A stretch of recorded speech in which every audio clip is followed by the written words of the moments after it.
In 3 minuti il TG del quotidiano La Nazione Siciliana. Miccichè indagato per peculato e truffa. L'ex presidente dell'ARS Gianfranco Miccichè è indagato per peculato, truffa aggravata e false attestazioni.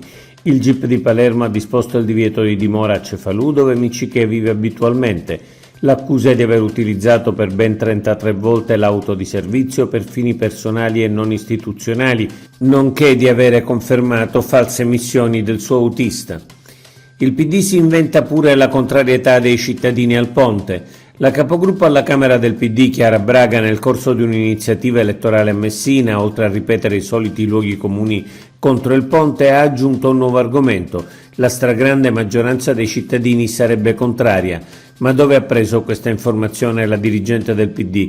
Ha fatto un sondaggio in famiglia o nella sua sezione di partito? Se avesse chiesto ai siciliani avrebbe verificato l'esatto contrario. Patetica denuncia di plagio di De Luca alla Lega. Cateno De Luca non sa davvero più cosa inventarsi. Ieri ha testualmente dichiarato: abbiamo fatto causa alla Lega perché ci hanno copiato lo slogan meno Europa, più Italia. A parte il fatto che il senso che sta dietro questo slogan, che a noi piace poco, da sempre identifica i leghisti in Europa, ma quanto bisogna essere strani per denunciare il furto di uno slogan elettorale? Sit-in al Tribunale di Catania contro ingerenze politiche. All'insegna della parola d'ordine la politica non condizioni la magistratura, si svolgerà oggi un presidio al Tribunale di Catania contro un presunto condizionamento di alcuni politici del centrodestra sul CSM per impedire una specifica nomina a procuratore di Catania. La notizia è apparsa su un quotidiano notoriamente di parte che non riporta ovviamente alcuna prova e la sinistra non ha perso la straordinaria occasione per gridare al complotto. Musumeci, basta lamentazioni sul sud, basta al muro del pianto, lo ha detto ieri il ministro Nello Musumeci in un'intervista al Mattino di Napoli.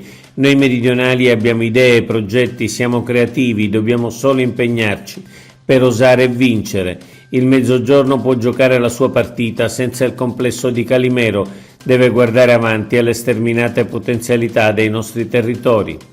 La deputata europea Tardino per l'aeroporto di Agrigento. Annalisa Tardino, deputata europea e capolista della Lega, nel corso di una conferenza stampa ad Agrigento ha annunciato che il progetto dell'aeroporto di Agrigento è attualmente in fase di valutazione al MIT e non vi sono preclusioni. Siamo al lavoro, ha detto, in attesa delle valutazioni degli enti preposti per dare al territorio lo sviluppo che merita.